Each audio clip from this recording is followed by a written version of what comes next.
अस्सलाम वालेकुम फ्रेंड, कैसे हैं सब लोग। आज मैं आपके लिए मीट मसाला लाई हूँ जो बहुत ही इजी तरीके से बन सकता है। ये देखिए मैंने प्याज जो हैं 3 बड़े वो मैंने काट के मोटे मोटे तो मैंने ऊपर रख दिए हैं। और ये देखिए इसमें मैंने 2 चमचे घी के डाले हैं। इनको अब मैं फ्राई कर रही हूँ, हल्का हल्का फ्राई करना है, ज़्यादा नहीं करना है। इसमें अब मैंने 1 चम्मच सिर्फ मिर्च और 1 हल्दी का चमचा डाला है, जिसमें अब मैंने इसको मिक्स कर लिया है। उसमें 2 टमाटर डाल लिया है। अब इसमें मैंने थोड़ा सा पानी डाला है। तो ये हमारा अब मसाला जो है वो 2 मिनट के बाद रेडी हो जाएगा।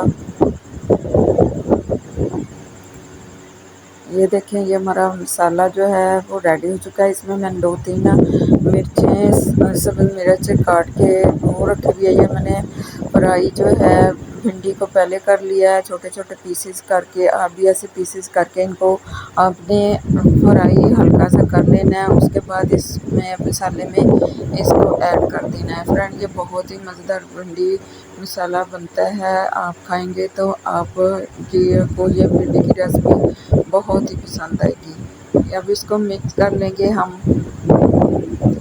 अब हमने इसको मिक्स कर लिया फ्रेंड्स। तो मिक्स करने के बाद इसको अब हम दम पे लगा देंगे।